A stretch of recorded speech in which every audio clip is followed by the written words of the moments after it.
हुमायूं कुरैशी साहब। जी जी जी। तो हम लोग प्ले करने के लिए गए इंग्लैंड, लंदन।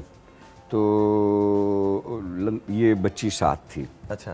तो प्लेन में वो मेरे पास आ जाया करती थी, वो जो डोमेस्टिक फ़्लाइट्स जो हम लोग ट्रैवल करते थे, और होटल में जहाँ हम ठहरे हुए हों तो मेरे रूम में आ जाए। अच्छा, मेरी उससे एसोसिएशन हो गई, मैं उसको देखूं।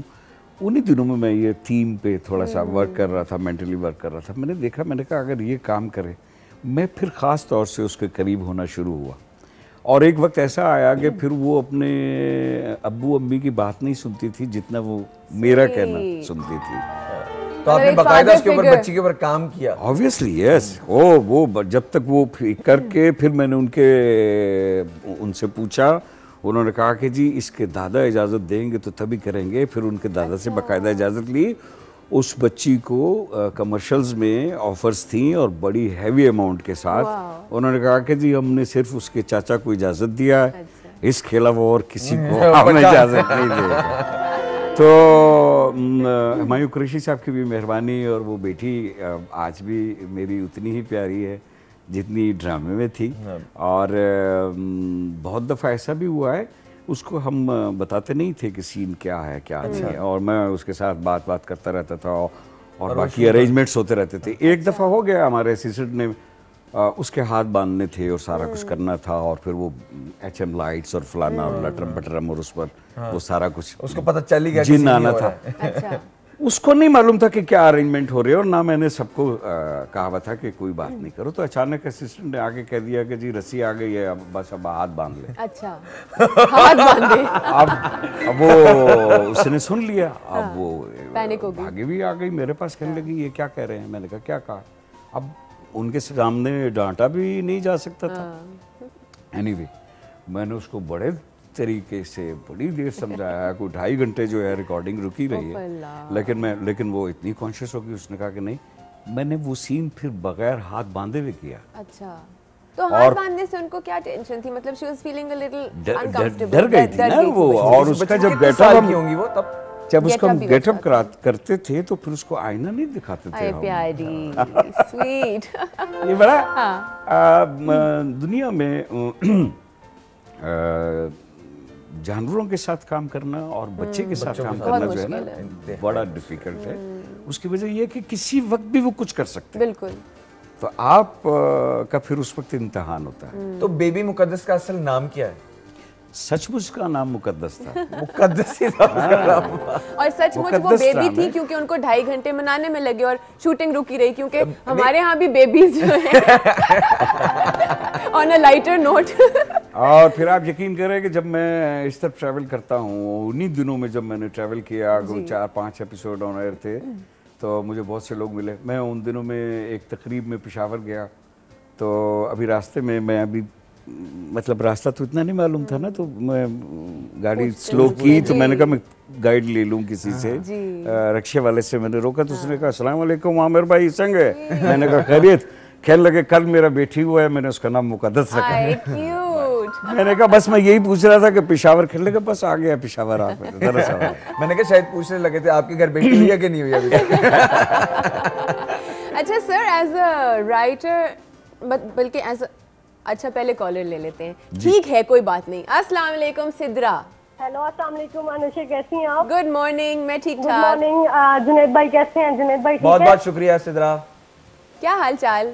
मैं बिल्कुल ठीक ठाक। आप लोग बड़े जबरदस्त लग रहे हो। Thank you thank you. ये तो तुम्हारा प्यार है, तुम तो हर दफा यही कहती हो, हैं चाहे बिल्कुल कोजे भी लग रहे हो उससे। नहीं नहीं, आप लोग है ही इतने अच्छे हो, जो अंदर से आप लोग अच्छे हो ना, तो बाहर से भी इंसान अच्छा नजर आता है। आप लोग है ही बेस्ट हो मेरे लिए। Thank you. अच्छा सिद्रा सुनो, जुल्करनैन साहब, हाँ बताओ, इनका वो ड्रामा देखा तुमने?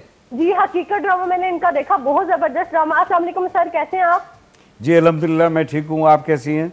मैं बिल्कुल ठीक ठाक सर। आपका ड्रामा बहुत अच्छा था, आपने उसमें बहुत अच्छा काम किया था। वो जो छोटी बेबी थी ना मुकद्दस, उसकी तो क्या ही बात है। थैंक यू, बहुत शुक्रिया। हाँ अच्छा सिद्रा जी, ओ शुक्र है तुम्हारी कॉल नहीं डिस्कनेक्ट हुई। जल्दी से बताओ जल्दी से बताओ कि कभी किसी उर्दू अखबार में, किसी भी जुबान के अखबार में कोई बहुत ही सिली या फनी खबर पड़ी हो तो शेयर करो हमारे साथ। जिस तरह आज मैंने वो ना आजकल पढ़ी, वो क्या नाम है इनका, मीरा जी शादी कर रही हैं, अच्छा, कोई पायलट है, पायलट की शादी हो रही है। पायलट के साथ शादी हो रही है, जमीन पे कोई नहीं मिला उन्हें? हाँ नहीं वो कभी वो वैसे भी ना हवा में उड़ती रहती है, उनको हवा में उड़ने का शौक है ना। हाँ बिल्कुल सही कहा। चले सिद्रा, थैंक यू सिद्रा, वाह वाह वाह, कितने मजे की न्यूज शेयर की। अच्छा मैं भी इसी नोट पे जल्दी से एक न्यूज शेयर कर लूं जो इस अखबार में लिखी थी। खैर अखबार से क्या पढ़े, अखबार वैसे ही स्टाइल के लिए पकड़ लेते हैं।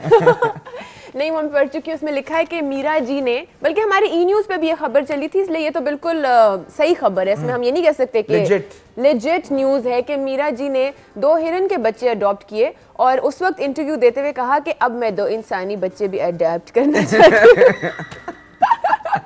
तो मीरा जी उन्होंने जानवरों से शुरू किया ना? हाँ जानवरों से शुरू किया और अब इंसानी बच्चों पे जाएंगी। अच्छा एक्सपेरिमेंट, हाँ एक्सपेरिमेंट करने जाएंगे। नहीं उनका असल में उनका हमने वो देखते रहना है कि वो कब तक वो बच्चे जिंदा रहते हैं। कौन से हिरन के?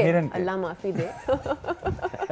जो नेत वैसे आप जब बोलना शुरू होते हैं ना तो आप पे कोई चेक्स एंड बैलेंसेस नहीं होते कि बस इनकी जुबान एक दफा शुरू होगी ना मैं तो फिर भी अपने आप को कंट्रोल कर लेती हूँ, ये जो है ना। अच्छा मैं आपसे पूछना चाह रही हूँ कि as a director and a producer आप कितने को स्ट्रिक्ट हैं? क्योंकि जुनेद ने आपको पहले भी एक दफा इंटरव्यू किया हुआ है तो ये बता रहे थे कि बहुत शुगली और बहुत ही स्वीट और बहुत ही मजेदार से इंसान है और he is a nice person. प्यार है, हमारे बच्चों की तरह है ये, और वो वैसे ही अच्छे लगते हैं हमें। तो वो खुद बातें इतनी अच्छी कर रहे होते हैं कि हम भी इंजॉय कर रहे होते हैं। जी बड़ा मजेदार। नहीं बट ये कि एज अ डायरेक्टर प्रोड्यूसर कभी-कभी बहुत स्ट्रिक्ट होना पड़ता है बिकॉज आप पूरी कश्ती के लीडर होते हैं, कैप्टन होते हैं, आप उसको चला रहे होते हैं आगे। So are you a very strict director producer या आप प्यार प्यार में ही काम कर जाते हैं सारा? नहीं होता तो प्यार प्यार में ही है काम। हमारा जो काम है उसमें प्यार ही बेस है। हाँ। मगर सम टाइम जो है स्ट्रिक्ट होना पड़ता है। और एज डायरेक्टर जब मैं सेट पे होता हूँ तो फिर मैं एक अलग सा नज़र आता हूँ। अच्छा। इवन देन मैं खुद को भी एक अलग पाता हूँ। उसकी वजह ये है कि फिर आप काम के अंदर डूबे हुए होते हैं, आप इतनी डेप्थ में होते हैं, फिर आपको आपके करैक्टर नज़र आ रहे होते हैं, फिर आपकी तवज्जो लाइटिंग पे है, सेट पे है, प्रोनाउंसिएशन पे। अब तो खैर बहरहाल तो मेरा मसला नहीं, ये क्या बात है? ये तो आपने का बात तो पूरी करे ना, देखे ना। अच्छा असल में जो मसला ये है कि किसी एक ने बड़ा अच्छा सवाल किया था कि हमारी पाकिस्तानी फिल्मों में भी मटेरियल तो होता है, कैमरा भी होता है, सेट भी लगता है, आर्टिस्ट भी होते हैं, स्क्रिप्ट भी लिखा जाता है, पैसे भी खर्च होते हैं, फिर फिल्म क्यों नहीं फिल्म लगती? हाँ। और दूसरी जगहों पर ये सारा कुछ होता है और वो फिल्म लग रही होती है, उसका रीजन क्या है? तो बड़ा मतलब इसी में जवाब भी है कि जब सारा कुछ है ना, सारा कुछ लग रहा है, तो अगर वो अब करैक्टर बने हुए हैं ना, मैं अगर एक बाप बना हुआ हूँ, आपका मैं बाप बना हुआ हूँ, तो अगर मैं नहीं लग रहा अपने टोन से, अपनी फीलिंग से, अपने डायलॉग से, अपने एक्सप्रेशन से, अच्छा फिर मेरी हर चीज़ बोलनी चाहिए। तो जब नहीं हो रहा तो फिर मैं बाप बना हुआ हूँ, फिर मैं एक्टिंग कर रहा हूँ। हाँ, वो एक्टिंग कर। तो जब नेचुरल नहीं है तो फिर इसका मतलब है कि लैक ऑफ कम्युनिकेशन है। तो हमारा मीडिया ही कम्युनिकेशन का है। तो ये चीज़ रियल होनी चाहिए, रियल लगनी चाहिए। तो हम आजकल ड्रामा कर रहे हैं, मैं रोल कर रहा हूँ, मैं कैरेक्टर लग रहा हूँ, मैं कैरेक्टर ही कर रहा हूँ, निभा नहीं कैरेक्टर ही लग रहे हैं। कैरेक्टर ही लग रहे हैं। अच्छा और एक कैरेक्टर हमारी जिंदगी में और भी है, मेरी और जुनेद की इस वाली सैटरडे संडे की जिंदगी में, और वो ब्रेक है। तो ब्रेक का बहुत दफा कह दिया गया है तो मैं भी अक गई हूँ। एक ब्रेक लेके आते हैं, इस शो से नहीं ब्रेक पे जाने से अक गई हूँ। Take a break.